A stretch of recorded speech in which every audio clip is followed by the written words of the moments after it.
Мен үшін мектеп тек білім ордасы емес, бұл алғашқы армандар қалыптасқан орта.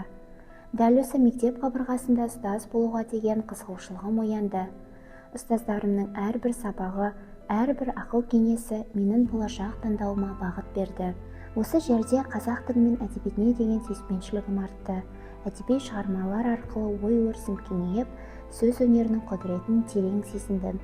Сол кездің өзінде-ақ ұстаз болу менің басты арманым екенін түсіндім. Мен Босжина Зухра Мырзағалиқызы, қазақ тілі мен әдебиеті пәнінің мұғалімі. Туған жерім Ақтөбе облысы, Әйтеке би ауданы, Тереңсай ауылы.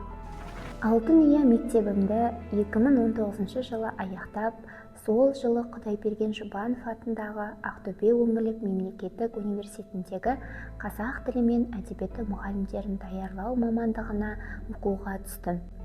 Университет қабырғасында алған теориялық білім мен тәжірибелік сабақтар кәсіби көзқарасымды айқындады.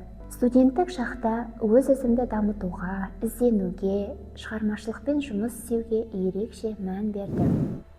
Ұстаздық жолдағы алғашқы қадамымды мұнайлы өлке Құлсарыдан бастадым. Осы қалада мен өз кәсібіме деген сенімімді нығайтып, шәкірттермен жұмыс жасаудың қыр-сырын меңгердім.